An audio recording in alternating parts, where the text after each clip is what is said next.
दोस्तों यहाँ पर आज हम लोग बात करते हैं सोडियम कार्बोनेट के बारे में। सोडियम कार्बोनेट, जिसे हम लोग धावन सोडा भी बोलते हैं, अर्थात धोने का सोडा, जो कि कपड़ों के धोने के काम आता है।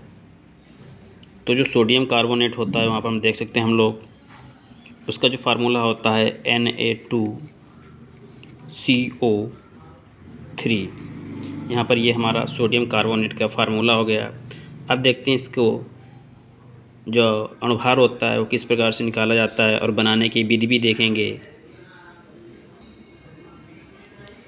यहाँ पर देख सकते हैं हम लोग फार्मूला लिख लिया Na2CO3, क्योंकि यहाँ पर सोडियम के 2 अणु हैं इसलिए यहाँ पर 2 लिख दिया। और सोडियम का जो अणुभार होगा वो 23 होगा, तो मल्टीप्लाई करके 23 कर दिया। फिर जैसे ही सोडियम के बाद में अगला हमारा जो तत्व आएगा कार्बन आएगा, क्योंकि 2 तत्वों के बीच में हमें प्लस का निशान लगाना होता है, प्लस लगा लिया। अब कार्बन का जो अणुभार होएगा वो 12 होएगा, यहाँ पर 12 लिख दिया। फिर से हमारा ऑक्सीजन एक तत्व आ रहा है तो फिर से धन का निशान लगा लिया। और ऑक्सीजन के 3 अणु हैं तो यहाँ पर ऑक्सीजन का जो 3 अणु हैं वो 3 कर दिए, मल्टीप्लाई जो ऑक्सीजन का अणुभार होगा वो 16 होगा। उसके बाद यहाँ पर मल्टीप्लाई करने के बाद 46 आ गया, यहाँ पर 12 आ गया। और देख सकते हैं कि यहाँ पर जो है हमारा 48 आ गया है। तीनों को जोड़ने पर हमारा 106 अणुभार आ रहा है। अब बनाने की भी देखते हैं किस प्रकार से हम लोग बनाते हैं। तो जो बनाना है किस प्रकार से बनाना है हम लोगों को, क्योंकि जो बनाने की प्रक्रिया है हमारी रसायन विधि वो इस प्रकार से कि जब हम लोग क्या करते हैं कि जो कास्टिक सोडा होता है, कास्टिक सोडा पर हम लोग अपक्रिया करते हैं कार्बन डाइऑक्साइड की, तो हमारा सोडियम कार्बोनेट बन जाता है। देखते हैं किस प्रकार से, क्योंकि जो सोडियम कार्बोनेट होता है हमारा वो कास्टिक सोडा से मिलकर बनता है। यहाँ पर NaOH हो गया है और इसकी अपक्रिया हम लोग करवा देंगे कार्बन डाइऑक्साइड के साथ, अर्थात CO2। तो CO2 के साथ करवाने पर क्या हो जाएगा, हमारा सोडियम कार्बोनेट यहाँ पर बन जाएगा Na2CO3। और उसके बाद में हम लोग देख सकते हैं यहाँ पर Na2 जो सोडियम कार्बोनेट बन गया और हमारे जल का भी अणु निकल जाएगा। यहाँ पे हाइड्रोजन है, वो हाइड्रोजन अभी हम लोगों ने लिया नहीं है, तो प्लस H2O हो जाएगा। अब यहाँ पर हमारे सोडियम के 2 अणु हैं तो यहाँ पर भी हम लोग क्या करेंगे, 2 अणु सोडियम के ले लेंगे। अब यहाँ पर देख सकते हैं हमारा बैलेंस भी हो गया है, जो प्रक्रिया हमारी संतुलित भी है। यहाँ पर ये हमारा कास्टिक सोडा हो गया, कार्बन डाइऑक्साइड, और ये हमारा सोडियम कार्बोनेट बन गया यहाँ पर। इसे धावन सोडा भी बोलते हैं। तो चाहो तो सोडियम कार्बोनेट या धावन सोडा भी बोल सकते हैं इसे हम लोग धावन सोडा भी बोलते हैं। धावन सोडा भी बोल सकते हैं यहाँ पर, धावन सोडा, क्योंकि ये कपड़ों को धोने काम आता है।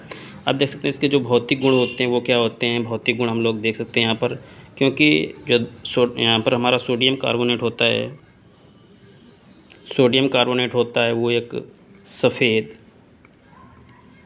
कलर का होता है, अर्थात सफ़ेद रंग का होता है, सफ़ेद क्रिस्टलीय होता है, सफ़ेद क्रिस्टलीय,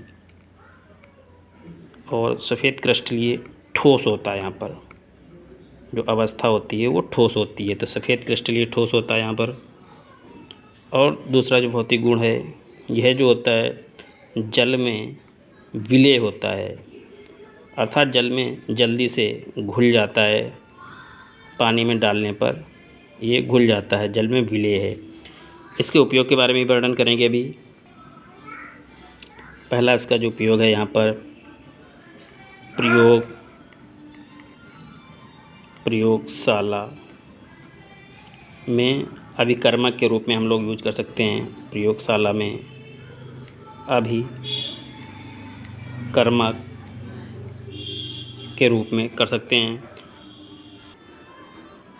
दोस्तों इसी में दूसरा उपयोग जो हमारा है कांच तथा कागज़ उद्योगों में, अर्थात इंडस्ट्री के रूप में भी जो होता है उसमें भी अपना हम लोग सोडियम कार्बोनेट का उपयोग कर सकते हैं। कपड़ा धोने में भी हम लोग जो है सोडियम कार्बोनेट का उपयोग कर सकते हैं। वैसे तो सोडियम कार्बोनेट के कई रूप होते हैं, लेकिन जो हमारा सबसे उपयोगी रूप है वो सोडियम कार्बोनेट का है। जो क्योंकि इसमें सोडियम कार्बोनेट में जो होता है, क्योंकि कई हाइड्रेट होते हैं, तो मेन जो हमारा सोडियम कार्बोनेट होता है वो Na2CO3 × 10H2O, यानी कि जो जल के अणु होते हैं वो 10 होते हैं, जो कि डेकाहाइड्रेट के रूप में भी होता है। ठीक है, मोनोहाइड्रेट के रूप में होता है, लेकिन जो यहाँ पर हमारा होगा वो डेकाहाइड्रेट के रूप में होगा, जल के 10 अणु भी होंगे।